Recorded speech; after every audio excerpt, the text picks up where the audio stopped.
Sang penebus, Raja Sorga mulia, terang telah tiba, mengalahkan kegelapan. Kasih anugerah yang terbesar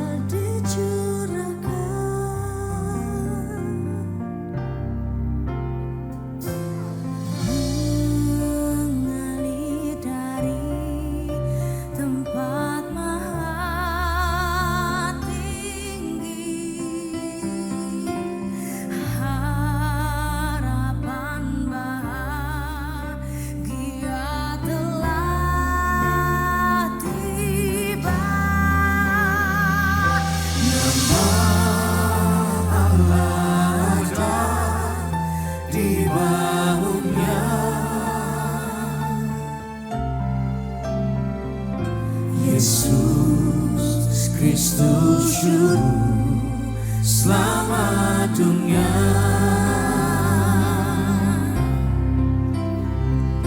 Kuasa maut pun takluk dalam namanya, nama Yesus di atas segala nama.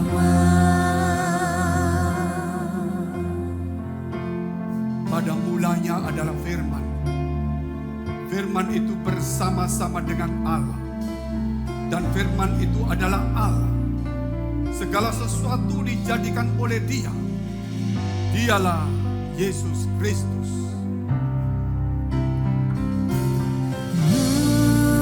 Mengalir dari tempat maha tinggi, harapan bahagia telah tiba. Nama Allah ada di bahunya.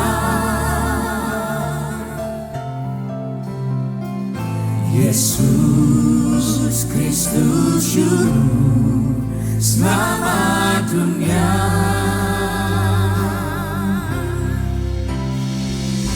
Kuasa maut pun takluk dalam namanya, nama Yesus di atas segala nama.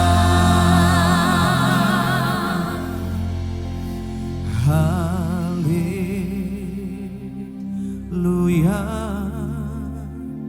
ku diselamatkannya. Haleluya,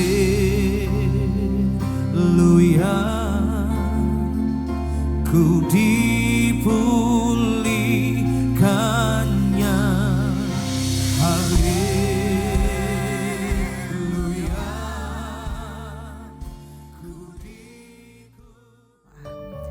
Tuhan, kami bersyukur Engkau hadir dalam setiap langkah kaki kami Tuhan. Engkau ada dalam setiap hari kami Tuhan. Sampai hari ini pun kami percaya Bapa, Engkau setia, Engkau ada, Engkau mendampingi setiap kami Tuhan. Biarlah kiranya pada malam hari ini Tuhan, kami mau duduk diam di bawah kaki-Mu. Kami mau mendengarkan Engkau. Kami mau bersekutu dengan Engkau Tuhan. Bahwa setiap pribadi di tempat ini masuk lebih lagi mengenal Engkau Tuhan. Mengenal Engkau secara pribadi. Hadirlah Engkau di tempat ini dari awal hingga akhir pujian penyembahan kami. Biarlah semuanya menyenangkan hati-Mu menjadi dupa yang harum di hadapan-Mu Tuhan. Terpujilah nama-Mu di dalam nama Yesus Kristus Allah yang hidup. Haleluya. Amin. Mari buka hatimu bersama di hadapan Tuhan. Kami mau memuji Engkau Tuhan.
setiap kita, mengangkat setiap beban kita.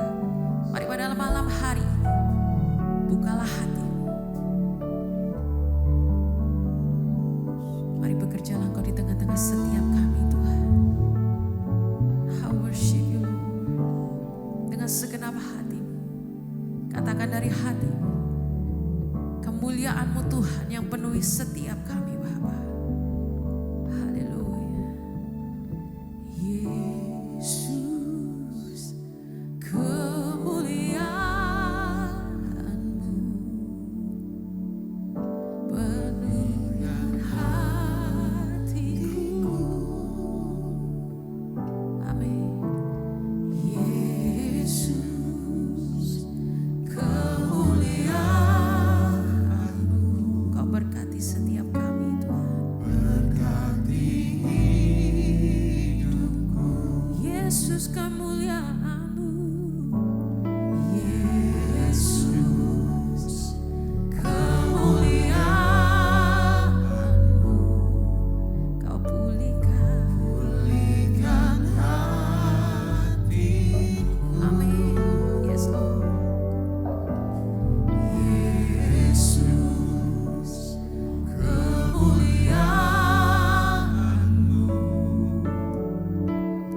berkati hidupku. Biar segala pujian, syukur bagimu. Kau hadir dalam hidupku. Kini ku datang sujud di hadapan-Mu,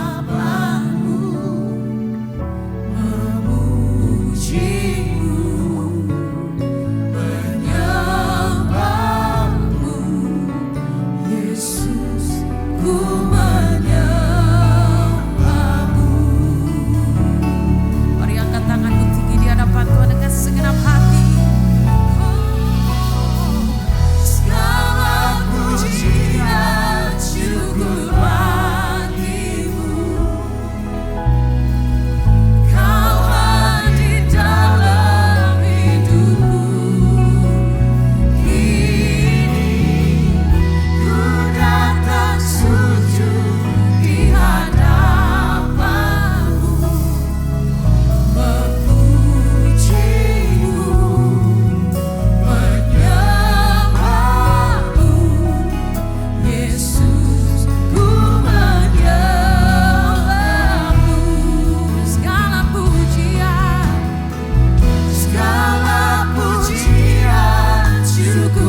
Kami tidak mampu menjalankan hidup ini tanpa Engkau ada dalam kehidupan kami. Karena itu malam hari ini Engkau mengumpulkan kami semua di tempat ini untuk kami menikmati lawatan-Mu dalam setiap kehidupan kami. Hati dan hidup kami hari ini Engkau akan memperbaharui dengan setiap Injil, setiap kebenaran firman Allah yang Tuhan akan berikan bagi kami pada malam hari ini.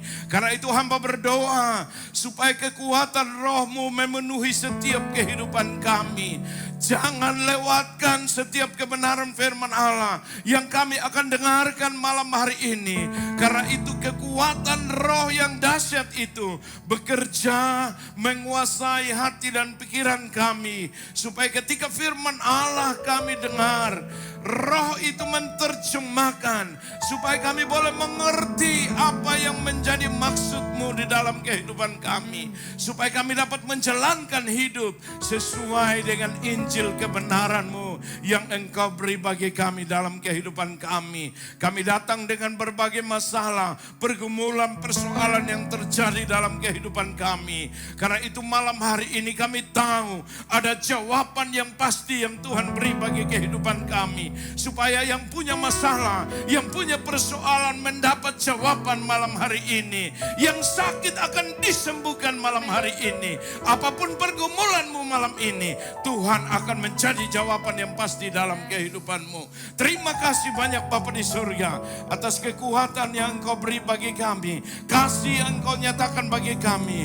Karena kami sudah menyembah-Mu di dalam roh dan kebenaran. Hati dan pikiran kami menjadi tenang. Supaya kami boleh fokus untuk mendengarkan Injil kebenaran-Mu. Supaya hidup kami diubahkan oleh setiap perkataan firman Allah. Kuasa-Mu yang ajaib itu dengan kekuatan Roh-Mu dalam kehidupan hamba-Mu. Supaya setiap perkataan yang keluar dari bibir mulut hamba ada kuasa yang besar untuk menjamah dan merubah kami semua. Terima kasih Bapa di surga. Kami sudah siap mendengarkan firman Allah. Hanya di dalam nama Yesus Tuhan kami mengucap syukur dan kami berdoa kepada Bapa di surga. Haleluya. Semua yang diberkati sama-sama berkata amin. Silakan duduk Bapak Ibu yang diberkati Tuhan. Shalom. Puji Tuhan, malam ini kita berjumpa lagi di Surabaya. Saudara yang dikasih Tuhan, dengan ibadah malam pada malam hari ini. Saya percaya bahwa ketika kita memberi waktu, memberi hidup kepada Tuhan, ibadah kita tidak pernah sia-sia. Mungkin Bapak Ibu berpikir bahwa ada komsel, ada ibadah worship night, ada ibadah-ibadah yang lain. Selama sepanjang seminggu kita beribadah, itu yang paling penting bagi orang yang percaya kepada Tuhan. Karena Anda dan saya beribadah kepada Tuhan, ada upah yang Tuhan beri bagi kita semua. Upah-Mu besar di sorga. Itu yang kita harapkan dalam kehidupan kita. Iman, ada pengharapan, ada kasih yang besar yang Tuhan akan beri bagi saudara dan saya. Malam hari ini Bapak Ibu yang diberkati Tuhan, Injil merubah kehidupan bagi orang yang percaya. Saudara yang dikasih Tuhan, firman Allah itu akan merubah setiap kehidupan kita. Kalau kita percaya dan kita sungguh-sungguh, benar kita diubahkan oleh firman Allah. Karena itu kita baca satu bagian firman Allah, apa yang dikatakan Paulus kepada jemaat yang ada di Roma. Saudara, Roma pasal 1 ayat yang ke-16 dan ayat yang ke-17. Kita sama-sama belajar. Sebab aku mempunyai keyakinan yang kokoh di dalam Injil. Karena Injil adalah kekuatan Allah yang menyelamatkan setiap orang yang percaya. Pertama-tama orang Yahudi, tetapi juga orang Yunani dan orang-orang yang ada di gereja BES yang malam hari ini mendengarkan firman Allah. Amin. Saudara dan saya yang sungguh-sungguh mendengarkan firman Allah. Ayat yang ke-17. Sebab di dalamnya nyata kebenaran Allah yang bertolak dari iman dan memimpin kepada iman, seperti ada tertulis, orang benar akan hidup oleh iman. Amin. Saudara yang dikasihi Tuhan, apa yang dituliskan Paulus ini, dia mengutip dari apa yang dituliskan di dalam Injil. Paulus tidak mengajarkan orang di luar daripada Injil yang Tuhan beri kepada dia. Karena itu Tuhan memanggil Paulus di tengah jalan. Ketika dia berjalan untuk menangkap orang-orang yang percaya kepada Tuhan. Dia berjumpa dengan Tuhan. Akhirnya dia buta. Selama 3 hari dia buta. Tapi akhirnya dia bisa melihat kembali. Karena ada teman-teman hamba-hamba Tuhan yang berdoa kepada dia. Setelah dia sadar dalam kehidupannya. Dulu dia merencanakan untuk membunuh banyak orang. Kristen yang percaya kepada Yesus. Tapi sekarang dia berbalik. Dia harus memberitakan Injil kepada orang-orang yang tidak percaya kepada Yesus. Orang-orang yang latar belakangnya menolak Yesus. Injil itu harus diberitakan untuk semua orang. Supaya semua orang itu dilepaskan, dibebaskan. Karena itu Injil itu adalah berita sukacita, berita kebahagiaan, berita kelepasan. Itu Injil. Berita pembebasan supaya Anda, saya dibebaskan dari dosa, pelanggaran-pelanggaran. Karena apa? Injil kebenaran firman Allah. Karena itu kita memperhatikan Injil Allah. Supaya apa? Injil merubah hati dan hidup kita. Supaya kita berjalan di dalam setiap kebenaran yang Tuhan beri bagi setiap kehidupan kita. Karena itu saudara, kalau kita melihat apa yang Paulus katakan kepada jemaat di Roma. Dia berkata bahwa Injil adalah kekuatan Allah. Injil itu adalah kekuatan Allah yang kuat untuk merubah kehidupan kita. Kalau kita dengar firman Allah, ketika Yesus juga sama saudara yang dikasih Tuhan. Ketika dia dibaptis, setelah dibaptis, dia dibawa roh naik ke gunung saudara. Setelah berpuasa 40 hari, selesai dia berpuasa 40 hari. Dia turun ke Galilea. Untuk apa dia ke Galilea? Dia memberitakan Injil. Supaya orang-orang yang tidak mengenal Tuhan itu mereka mengenal Tuhan. Saudara yang dikasih Tuhan. Karena itu dia turun ke Galilea. Kita baca dalam Markus pasal yang ke-1. Ayat yang ke-14 dan 15. Sesudah Yohanes ditangkap, datang dari Yesus ke Galilea memberitakan apa? Injil Allah. Yesus sendiri memberitakan Injil Allah. Saudara yang dikasih Tuhan. Dia turun, dia datang beritakan Injil. Padahal dia adalah firman itu yang hidup. Itu dia adalah firman.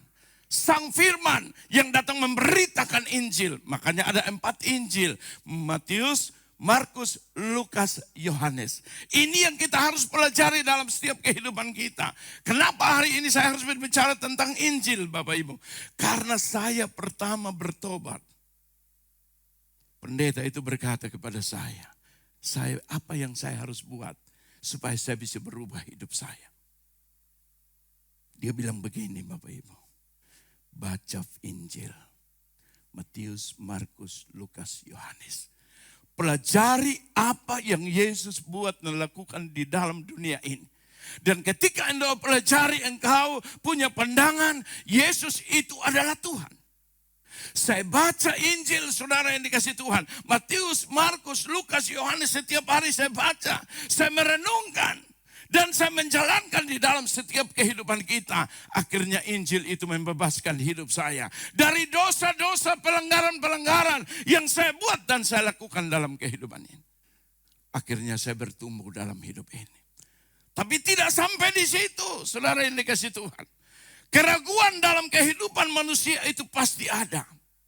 Saya mengiring Tuhan dari tahun 2000 saudara. Sampai pada 2006 gereja ini dibuka di Singapura. Saya ikuti di sana. Saya datang ke Jakarta bulan April gereja ini dibuka. Saya ikut, saya membawa hidup saya. Bagaimana saya harus melayani. Dengan sungguh-sungguh memberitakan Injil. Tapi akhirnya pertahanan saya tidak kokoh dan tidak kuat. Karena apa? Ingin uang. Karena apa uang? Karena pelayanan terus uang keluar. Tidak ada uang masuk. Saudara, kalau uang mau masuk, mau minta, malu. Karena saya dari pengusaha. Bagaimana saya harus minta-minta kalau saya melayani Tuhan. Akhirnya saya lari tanpa pemberitahuan. Dengan Pak Fengki, saya lari saudara. Saya pulang ke NTT. Saya cari pekerjaan saya kembali. Saya urus pekerjaan jadi kontraktor, saya mau kerja lagi. 2007, 2008. Tidak ada satupun yang Tuhan beri bagi saya. Saya menangis, saya berlutut, saya berdoa, saya berjuang sungguh-sungguh dalam kehidupan untuk bekerja. Tapi nol. Tidak ada hasil. Sampai saya menangis dengan Tuhan. Sampai air mata sudah tidak ada lagi. Jawaban itu tidak ada. Tapi jawaban yang pasti yang Tuhan beri. Tahun 2008. Bulan Agustus, tidak akan lupa sejarah hidup saya. Karena Injil itu, saya juga harus ada di dalam untuk memberitakan. 2008, bulan Agustus, Pak Fengki menelpon saya malam sekitar jam segini. Saya sakit, saudara yang dikasih Tuhan. Sakit luar biasa. Dan istri saya berkata, hai, pergi ke dokter. Karena stres, karena putus asa. Sudah, mungkin Tuhan ingin saya mati. Enggak apa-apa, sudah saya mati, enggak apa-apa. Tapi jam yang tempat, Pak Fengki itu telepon kepada saya. Dia berkata apa? Dia bukan katakan, wih sudah 2 tahun kamu lari, ayo kembali melayani. Tidak, Bapak Ibu. Dia bilang, kamu lagi sakit perut. Besok kamu berangkat ke Surabaya dan ketemu saya. Dia kasih mati handphone. Saya kasih tahu istri saya. Terus saya bilang, ini orang agak miring. Benar Bapak Ibu, saya ngomong dalam hati. Kenapa? Dia hanya kasih tahu saya sakit perut. Saudara, terus dia langsung bilang besok ketemu saya ke Surabaya. Dia nggak tahu saya ada uang atau tidak ada uang. Dia suruh saya harus ketemu. Terus istri saya berkata, terus kamu lagi sakit. Bagaimana? Ya dia bilang saya harus ketemu. Tapi saudara yang dikasih Tuhan, 2 jam kemudian jam 11 malam. Sakit itu hilang dari kehidupan saya. Sampai hari ini tidak ada sakit itu dalam kehidupan saya. Besok pagi-pagi dari tempat saya lari ke Kupang. Langsung beli tiket saudara. Langsung berangkat ketemu di Surabaya. Hotel yang ada hantu banyak itu. Saya tidak tahu itu hotel apa namanya. Hotel tua. Datang ketemu Pak Fengki. Saudara datang dia hanya bilang. Kamu saya tugaskan jadi gembala di Batam. Pulang runding dengan istrimu. 20 hari di Batam, 10 hari pulang dengan istri. Tambah kesal. Kenapa waktu telepon tidak beritahu kenapa saya harus buang uang 2 juta. Sudah gak ada uang, kasih habis uang lagi. Kan pikirannya begitu. Ya, tapi kamu tunggu. 2 hari dengan saya di sini, baru kamu pulang. Runding sama istri. Saya pulang Bapak Ibu. Saya runding sama istri. Ya memang panggilan hidupmu begitu. Silakan terbang dan melayani Tuhan. Akhirnya saudara, saya datang di Batam bulan Agustus. Saya tidak lupa bulan itu. Bulan Agustus saya datang di Batam, saya melayani Tuhan. Saya tidak akan mundur, saya tidak akan lari. Ada uang dan tidak ada uang, tidak perlu. Yang penting ada Tuhan bekerja dalam kehidupan kita. Amin. Uang bisa habis, tapi Tuhan tidak pernah habis dalam hidupmu. Karena engkau dan saya pasti akan pulang. Dan surga itu menjadi bagian milik kita semua dalam kehidupan kita. Karena itu tanggung jawab saudara dan saya hari ini. Bagaimana supaya kita memberitakan Injil di dalam kehidupan kita. Beritakan Injil ke seluruh dunia. Baru tiba kesudahannya Alkitab berkata. Kalau Injil belum tiba kesudahan. Saya memberi kesaksian begini. Waktu kita BMF, saudara yang dikasih Tuhan. Pak Roy menjadi kepala media. Waktu dia berbicara tentang media, Bapak Ibu, Tuhan bukakan saya. Saya kasih tahu, Tuhan bukakan saya. Kenapa? Injil gereja best seluruh dunia sudah dengar. Karena itu kebenaran yang sejati. Makanya media itu juga penting. Padahal awal saya juga berpikir, aduh kenapa kita mesti YouTube terus. Muka jelek-jelek begini YouTube terus gimana? Ya kan? Tapi akhirnya saya berpikir bukan muka yang jelek. Tapi kuasa kebenaran yang kita harus siarkan kemanapun berada. Supaya semua orang bisa mendengar firman Allah. Supaya apa? Tiba kesudahannya. Pasti saudara yang masih muda-muda berkata begini. Belum waktu, saya belum menikah sebenarnya. Ya makanya jangan terlambat. Menikah atau tidak menikah. Itu bukan halangan untuk kita memberitakan Injil. Injil harus diberitakan hari ini. Jangan main-main dengan keadaan dunia hari ini. Saudara, visi Tuhan sudah terjadi. Tahun 2000 saya dapat visi. Dapat mimpi, saya cerita Pak Fengki. Pak, saya mimpi semalam. Saya pegang uang satu kantung. Ipar saya kasih uang satu kantung. Kantung besar. Saya tidak bisa hitung. Saya bawa ke kamar mau simpan di lemari. Waktu saya mau simpan, saudara yang dikasih Tuhan, ada orang melihat dari jendela. Saya takut dia ambil karena jendela itu terbuka.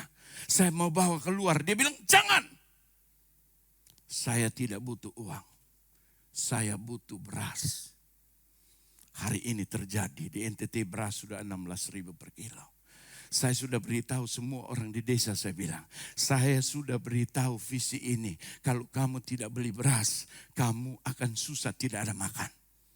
Ya, tapi stok saya ada, saya bilang. Ya, teman-teman saya datang di rumah. Pak, untuk apa kamu beras begini banyak di rumah? Nanti kamu lihat apa yang terjadi. Nanti saya akan bagi satu orang 1 kilo. Ya kan? Kadang-kadang visi ini kita tidak mengerti. Tapi itu yang kita harus buat dan kita jalankan dalam kehidupan kita.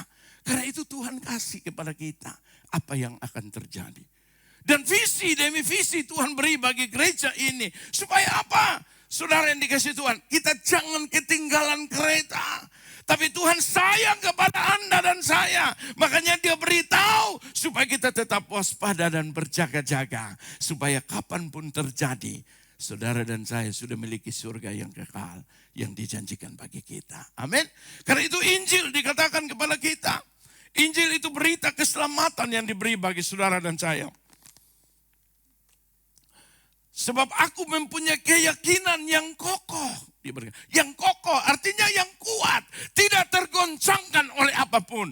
Mau badai, mau masalah, mau persoalan. Mau tidak ada uang, tidak ada makan. Tetap ada di dalam kebenaran firman Allah. Tetap ada bersama Yesus. Tidak pernah menjual Yesus dalam kehidupan kita. Karena itu Injil yang kokoh. Yang kita pegang dalam kehidupan kita. Paulus berani berbicara begini. Karena dia sudah memegang dalam kehidupannya. Apapun yang terjadi dalam kehidupanku. Walaupun aku di penjara. Karena Injil. Aku tetap setia untuk memberitakan Injil. Paulus tidak pernah lalai dalam pelayanan yang Tuhan beri bagi hidupnya. Walaupun dia penjara, surat itu dia tulis terus. Surat cinta itu dia tulis terus kepada jemaat-jemaat yang dia layani. Dia tidak pernah lalai. Dia tidak mau dia capek begitu saja. Tapi semua buah yang dia hasilkan Paulus karena dia rajin bekerja terus untuk memberitakan Injil. Walaupun di penjara, surat itu ditulis terus dalam kehidupan kita. Hari ini pun sama saudara ini. Walaupun kita susah, kita menderita, kita sakit, kita apa. Jangan lalai membaca firman Allah. Kita harus tetap ada dalam kebenaran firman Allah. Karena itu kekuatan yang Tuhan beri bagi saudara dan saya. Untuk kita mampu menghadapi apapun dalam kehidupan kita. Kemampuan itu diberikan Tuhan dalam kehidupan kita. Supaya apa? Kita maju saudara yang dikasih Tuhan. Karena itu Yesus juga berjuang dalam kehidupan. Ketika dia ada di dunia, dia juga berjuang. Untuk apa? Memberitakan Injil. Dari kota ke kota, dari desa ke desa, dari rumah ibadah ke rumah ibadah. Dia memberitakan Injil. Setelah memberitakan Injil, semua orang menerima Injil Allah itu. Yang sakit dipulihkan, yang lumpuh dipulihkan, yang buta, semua dipulihkan. Karena itu kekuatan Injil. Kekuatan firman Allah, saudara yang dikasih Tuhan. Satu saat saya di desa. Saya di desa yang terpencil. Waktu saya mau KKR, pendeta itu tolak. Akhirnya kepala desa karena saya teman dengan dia. Dia bilang di kantor desa. Kami mendadak buka di kantor desa Bapak Ibu. Di kantor desa kita buka. Saya hanya berdoa, Tuhan malam ini apa yang engkau harus buat di tempat ini. Jangan yang saya ingin, saya katakan firman Allah. Tapi engkau yang harus berbicara firman. Karena saya percaya firman itu penuh kuasa. Ada bupati, ada ibu bupati, ada beberapa pejabat yang datang. Saya khotbah di atas mimbar. Mendadak saudara ya, jadi mimbar mendadak. Ada tenda terpal. Saya khotbah, hampir 2 jam saya khotbah. Lampu mati 4 kali. Iblis mempermainkan itu. Tapi saudara ketika 20 menit sebelum selesai. Itu firman berkuasa yang lumpuh dari belakang itu. Saudara, dia teriak dari belakang, semua orang kaget. Dia teriak dan dia pegang di kayu-kayu yang ada di sana. Dia maju. Saya bilang jangan pegang. Perhatikan firman Allah. Perhatikan Injil adalah kekuatan Allah yang bisa merubah orang-orang yang sungguh-sungguh kepada Tuhan. Dia merayap dari belakang sampai ke depan. Saya bilang jangan pegang, dia jalan sendiri. Permisi saudara, sampai dia kencing. Keluar, dia paksa dia jalan karena dia lumpuh dari kecil. Tapi dia berjalan sampai di depan. Saudara bayangkan, kekuatan firman itu bisa merubah orang yang mati bisa dibangkitkan. Saudara yang dikasih Tuhan, itu Injil kekuatan Allah yang bisa merontokkan apapun dalam kehidupan. Kecuali kita tidak mau menerima. Kalau saudara nggak menerima, nggak apa-apa, Tuhan nggak paksa. Itu rugi Anda sendiri. Tapi kalau Anda buka hati dan menerima Injil kebenaran itu, Anda akan dipulihkan malam ini. Anda pulang hari ini dengan kemenangan yang Tuhan beri dalam setiap kehidupanmu. Kemenangan itu karena firman Allah. Injil itu kita izinkan masuk dalam kehidupan kita. Untuk merubah hati dan hidup kita. Supaya kita pulang hidup lebih baik lagi. Amat baik dan sungguh baik dalam kehidupan kita. Hari lepas hari kita diubahkan oleh firman Allah. Kalau firman Allah itu kita tidak pernah baca, kita tidak pernah renungkan dalam kehidupan kita. Sia-sia kita jadi orang yang percaya kepada Tuhan. Saya juga sama, satu saat tidak mau baca firman Allah. Akhirnya tidak ada kekuatan dalam kehidupan saya. Saya rasa tidak ada kekuatan dalam hidup saya. Saya melayani tapi nol, tidak ada kekuatan. Akhirnya saya sadar, tiap hari konsumsi dasar hidup orang percaya. Itu adalah firman Allah. Itu yang memberi kekuatan dalam kehidupan kita. Untuk kita mampu. Ketika ada masalah, ada hikmat, ada jalan keluar yang Tuhan beri bagi kehidupan kita. Kenapa? Kesukaanku merenungkan Taurat siang dan malam. Itu yang kita harus pegang dalam kehidupan kita. Kalau kita renungkan firman setiap hari dalam kehidupan kita, berarti Allah bertata di dalam hati kita. Hati kita ini adalah baitnya Roh Kudus. Harus kudus. Bait Allah yang kudus dalam kehidupan. Ruang Maha Kudus. Ini hati kita. Hari ini harus buang semua kebencian, dendam, iri, selisipahan. Harus buang dalam kehidupan kita. Supaya apa? Ada kekuatan Tuhan bekerja dalam kehidupan kita. Saudara tidak perlu panggil jiwa. Tapi Tuhan akan mengirim jiwa. Ketika jiwa itu datang, siapa yang melayani jiwa itu? Anda dan saya yang melayani mereka. Tapi kalau tidak ada kesatuan dalam kehidupanmu, jiwa tidak akan datang. Karena ketika Tuhan suruh datang, siapa yang melayani? Kita sendiri masih gontok-gontokan begini. Masih ribut, salah paham, segala macam. Itu sudah gak ada dalam kehidupan kita. Supaya hati kita tulus, hati kita bersih. Setiap hari kita datang, kita senyum.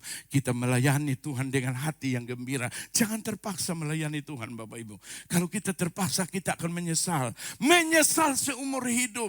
Karena Tuhan memberi kesempatan kepada kita satu kali. Dan untuk selama-lamanya Dia memberi kesempatan yang baik yang kita harus pegang dalam kehidupan. Supaya kita apa? Menjadi murid-murid.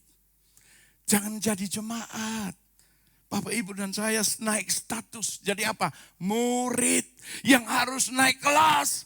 Kita bukan hanya jadi jemaat, datang lapor, kasih uang, pulang, selesai. Tidak. Itu Kristen yang lama. Kristen yang baru hidup harus berubah, bertumbuh. Jadi murid berarti bertumbuh. Tadi benci, sekarang sudah tidak benci. Tadi nggak ada senyum, sekarang senyum terus. Pulang di rumah suami istri senyum terus. Tuhan hadir dalam rumahmu. Apa yang Anda kerja, semua pasti akan berhasil. Amin. Karena ada Tuhan di dalam kehidupan rumah tanggamu. Itu yang kita harus bawa dalam hidup ini. Saudara, bagaimana kita hidup rukun? Ya, supaya apa? Berkat itu mengejar kita. Mazmur 133 itu, berkat itu mengejar. Karena apa? Itu rukun. Sekarang kita kurang rukun. Karena kita masih mau jadi anak-anak yang didorong terus ayo melayani. Sekarang tidak boleh didorong. Tapi Roh itu yang mendorong hidup kita. Ayo maju, ayo maju. Ayo terus melayani, ayo terus melayani. Jangan takut, jangan takut. Karena aku menyertaimu dimanapun engkau berada untuk memberitakan Injil Allah. Bapak Ibu, Yesus itu luar biasa. Dia turun dari Galilea, dia bilang apa? Kerajaan Allah sudah dekat. Saya waktu baca firman itu, saya juga bingung. Tuhan ini bilang dekat terus, dia belum pernah datang. Ya, tapi ketika ada yang meninggal, benar juga, kerajaan Allah sudah dekat. Dekat itu bukan global. Tuhan Yesus datang. Dia datang secara pribadi. Anda dan saya tidak pernah tahu. Saya akan hidup 90. Saya akan hidup 20 tahun. Kita tidak pernah tahu. Karena hidup dan mati itu ada di tangan Tuhan. Amin. Makanya kalau dia bilang kerajaan Allah sudah dekat. Kita harus waspada. Kita harus hati-hati. Kita harus tetap berjaga-jaga. Tuhan mau datang besok atau lusa. Aku sudah menyelesaikan pelayananku yang baik. Hari ini aku tidak mau kecewa lagi. Besok aku tidak kecewa. Kalau lusa aku kecewa Tuhan datang, aku rugi. Amin. Kita jaga hidup kita. Hari ini tidak boleh kecewa. Besok sampai dia datang, aku tidak mau kecewa.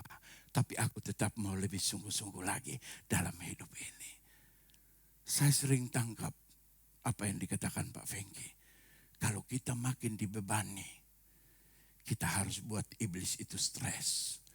2 kali lipat kita harus melayani Tuhan dalam hidup ini. Saya praktik dalam hidup ini. Kalau saya mulai stres, banyak masalah.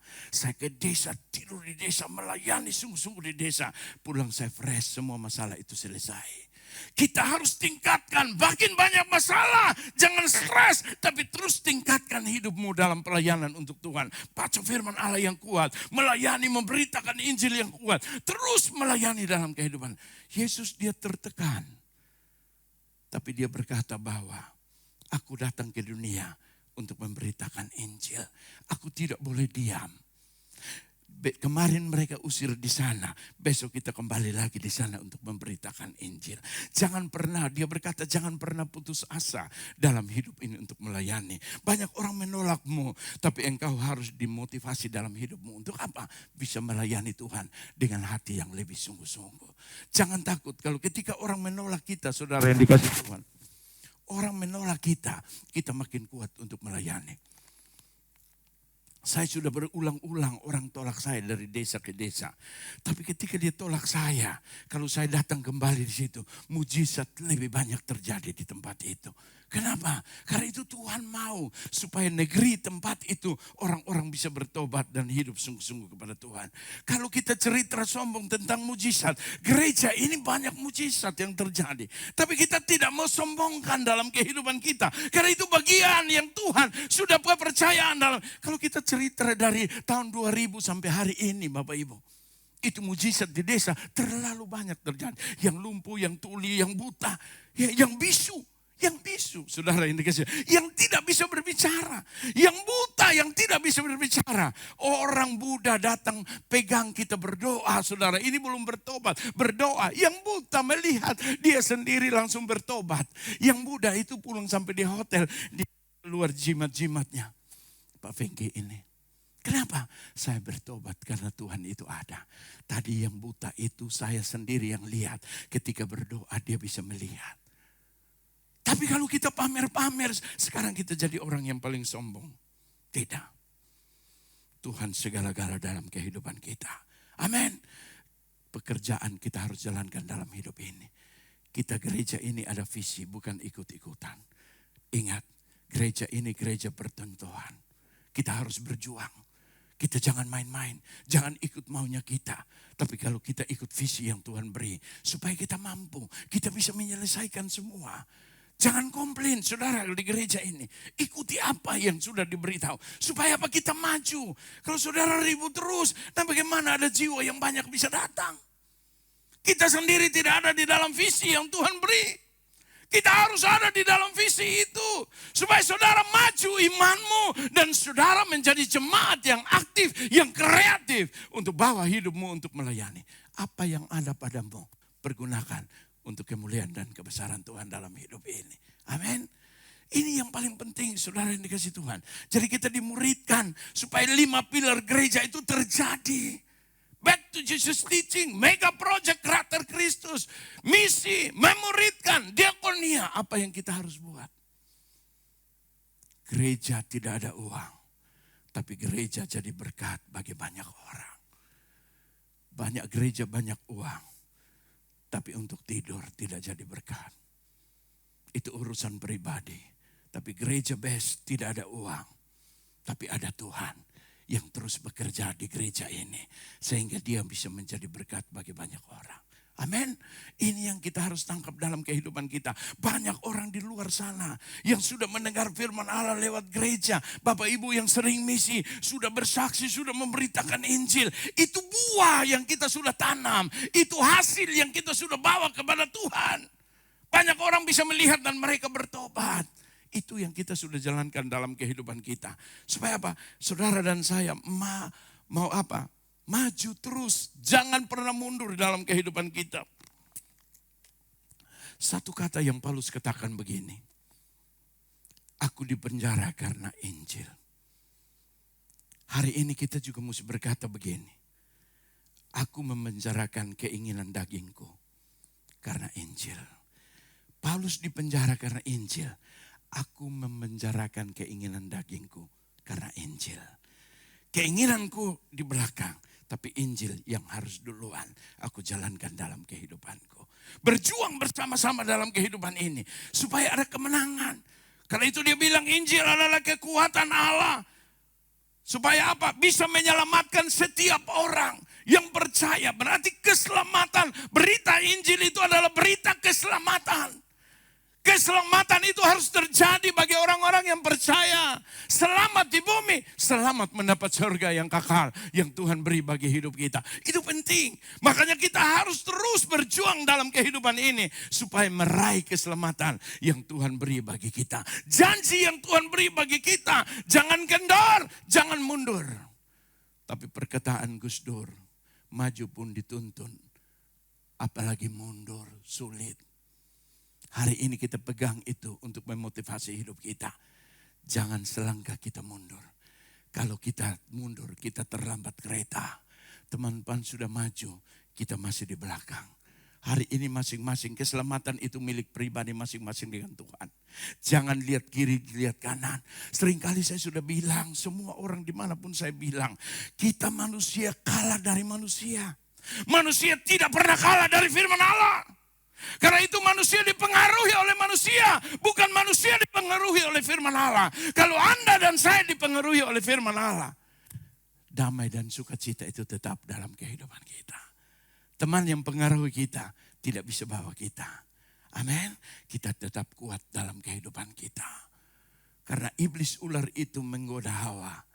Hawa kalah, jatuh dalam dosa. Teman yang mempengaruhi kita tidak sesuai dengan Injil dan kebenaran. Jangan ikut, tapi ikut firman Allah yang Tuhan beri bagi setiap kehidupan kita. Kita baca satu ayat firman Tuhan. Apa yang Yesus, Markus pasal 1 ayat yang ke-38. Memotivasi hidup saudara dan saya hari ini. Jawab Yesus, marilah kita pergi ke tempat lain, ke kota-kota yang berdekatan. Kota-kota yang supaya di sana juga aku memberitakan Injil. Karena untuk itu aku telah datang. Di sana aku memberitakan Injil. Karena untuk itu aku telah datang. Saudara dan saya dipanggil Tuhan, dipilih Tuhan. Bukan untuk diam. Mari kita pergi ke kota-kota, desa-desa untuk memberitakan Injil. Karena untuk itu aku dipilih Tuhan menjadi muridnya. Untuk bisa melayani Tuhan dengan sungguh-sungguh dalam kehidupan kita. Yesus sudah memberi teladan. Mari kita juga membawa teladan itu. Dan menyatakan kepada banyak orang. Supaya kekristenan itu hidup. Jangan mati. Jangan di gereja kita hidup. Keluar kita mati. Karena kita tidak melayani Tuhan. Karena kita tidak memberitakan Injil. Karena kita tidak mengikuti apa yang Tuhan mau dalam kehidupan kita. Sekarang kita harus ikuti apa yang Tuhan mau dalam kehidupan kita. Sama seperti Paulus dalam 1 Korintus 9:16. Dia berkata, celakalah aku jika aku tidak memberitakan Injil. Celaka aku kalau tidak memberitakan Injil. Hari ini memotivasi hidup saudara dan saya. Aku harus memberitakan Injil. Karena Injil sudah menyelamatkan hidupku. Aku harus mengasihi sesama. Aku pergi untuk memberitakan Injil. Amin. Mari kita berjuang bersama-sama dalam kehidupan kita. Untuk apa? Kita memberitakan Injil Allah. Satu ayat yang terakhir. 1 Korintus 15 ayat yang kedua.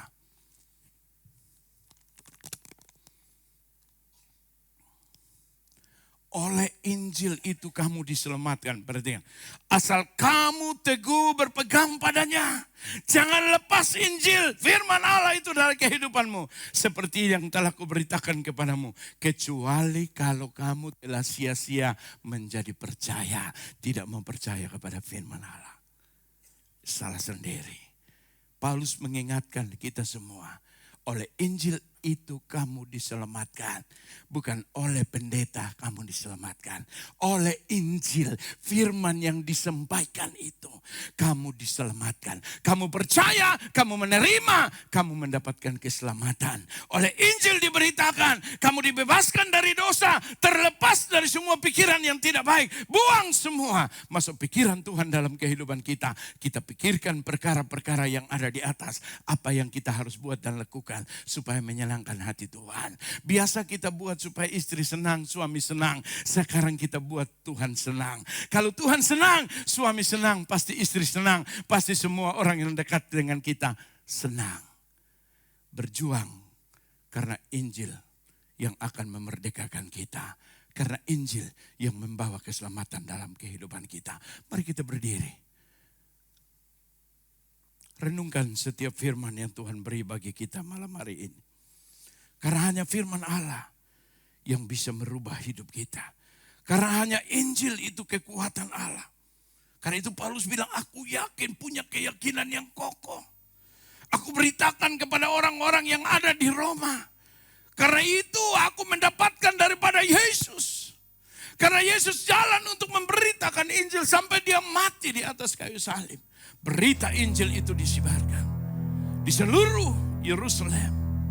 Murid-murid dipakai Tuhan untuk menyebarkan Injil itu. Sampai hari ini Anda dan saya ada di tempat ini. Karena itu berita dari murid-murid itu. Hari ini pun banyak orang yang belum mendengar itu. Bapak, Ibu dan saya dipilih Tuhan untuk kita pergi memberitakan Injil Allah.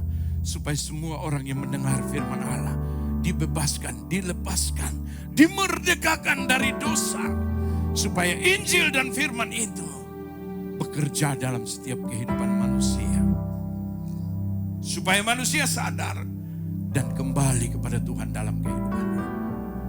Kami bersyukur bahwa ketika Yesus memberitakan Injil, banyak orang yang disembuhkan, banyak orang yang dilepaskan. Ketika Paulus melayani Tuhan juga dengan Injil yang diberitakan, banyak orang dibebaskan dari dosa. Sehingga mereka percaya dan mereka mendapatkan keselamatan itu dalam kehidupan mereka. Hari ini juga kita di tempat ini. Hari ini mendengar firman Allah. Injil adalah kekuatan Allah untuk menyelamatkan hidup kita. Keselamatan itu sudah terjadi dalam kehidupan kita. Mari kita teguh berpegang kuat kepada Injil itu. Sampai akhir hidup kita. Kita tetap semangat untuk melayani Tuhan dengan baik. Terima kasih banyak Bapa di surga. Hamba berdoa bagi setiap umat-Mu yang sungguh-sungguh mendengarkan firman Allah malam ini. Hamba percaya ada kuasa-Mu. Engkau menjamah, Engkau merubah mereka dalam kehidupan mereka. Engkau mencari jawaban dalam kehidupan mereka. Di dalam pergumulan hidup mereka. Yang sakit malam ini, percaya Tuhan menjamah dan menyembuhkan Anda. Karena firman Injil itu ada kekuatan, ada kuasa yang merubah hidup saudara. Terima kasih banyak Bapa di surga. Firman Allah yang luar biasa malam hari ini. Roh Kudus sempurnakan dalam kehidupan kami. Kami pulang, kami bawa firman Allah. Kami lakukan dalam setiap kehidupan kami. Di dalam nama Yesus Tuhan, kami sudah mengucap syukur dan berdoa kepada Bapa di surga. Amin.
adalah kekuatan Allah yang boleh membebaskan saudara.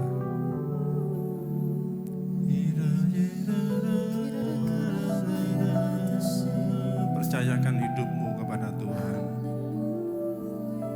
Dia besar, Dia ajaib, Dia mulia.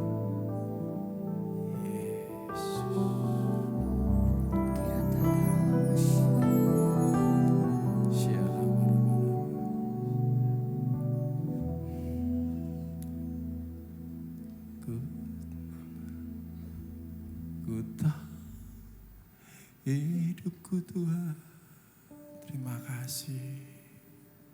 Sekali lagi renungan Tuhan. Hidupku adalah penyembahan.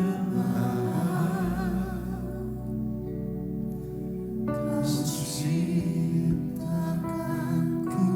dalam kemuliaan-Mu.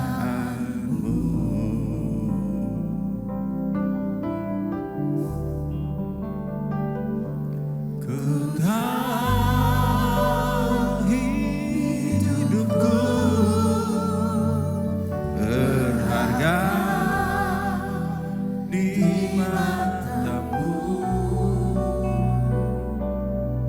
segenap hidupku bersembahkan. Sekali lagi sama-sama, inilah kami Tuhan.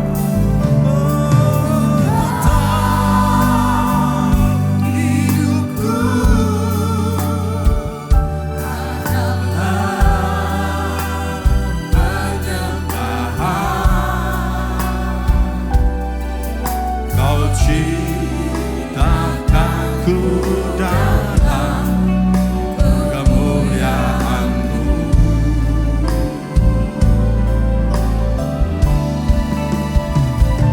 Ku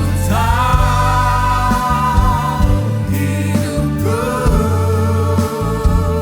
berharga di mata-Mu,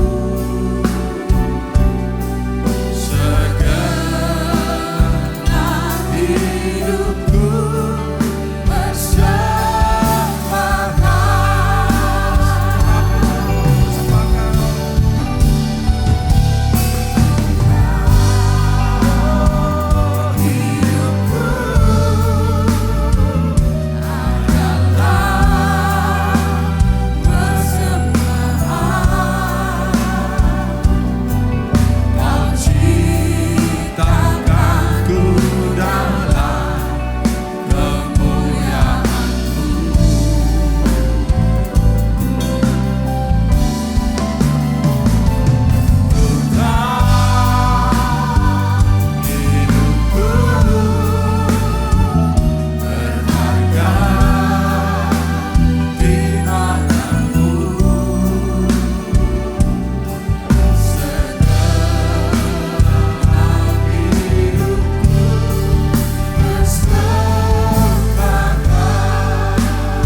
dada, kita mau terima berkat Tuhan. Firman Tuhan sudah memberkati setiap kami. Dan biarlah Tuhan melengkapi kami dengan berkat-berkat-Nya. Jagalah hati dengan segala kewaspadaan, karena dari sanalah terpancar kehidupan. Jemaat yang dikasihi Tuhan, pulanglah, jadilah berkat, dan terimalah berkat rahmat anugerah dari Allah Bapa di surga. di dalam Putra Tunggalnya Yesus Kristus yang telah mati bagi dosa kita dan bangkit pada hari yang ketiga, sehingga kita menyembah Tuhan Allah yang hidup dan iman kita bukan kepada Tuhan yang mati. Dia naik ke surga menyediakan rumah bagi kita, sehingga kita punya pengharapan yang pasti. Dan dia akan datang kembali untuk yang kedua kalinya, menjemput gereja dan umatnya yang berjaga-jaga, kudus, dewasa, dan bijaksana, serta menghakimi dunia. Dan di dalam persekutuannya dengan Roh-Nya yang kudus, yang membuat hati kita berkobar-kobar, roh kita menyala-nyala dalam kasih semula.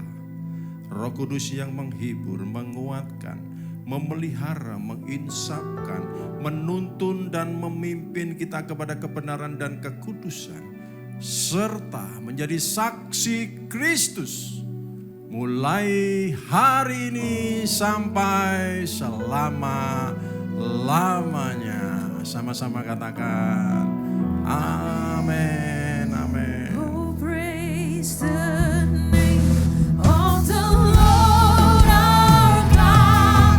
Oh, praise His name forevermore. For endless days we will sing your praise. Oh Lord our God. Mari angkat tangan dan katakan, oh praise the name of the Lord our God. Oh praise His name forevermore. For endless days we will sing your praise. Oh Lord our God. Berikan tepuk tangan sorak-sorai kemuliaan bagi Tuhan. Oh praise the name of the Lord our God. Oh praise His name forevermore. For endless days we will sing your praise. Oh Lord our God. Oh Lord our God. Oh Lord our God. Oh Lord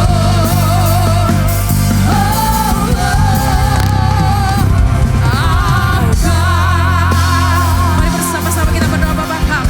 Bapa kami yang ada di dalam surga, dikuduskanlah nama-Mu, datanglah kerajaan-Mu, jadilah kehendak-Mu di bumi seperti di surga.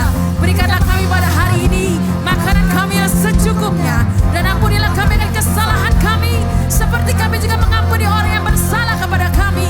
Dan janganlah membawa kami ke dalam pencobaan, tapi lepaskanlah kami daripada yang jahat, karena Engkau yang punya kerajaan dan kuasa dan kemuliaan sampai selama-lamanya. Yang percaya katakan amin. Ubah hidup kami Tuhan, ubah hidupmu.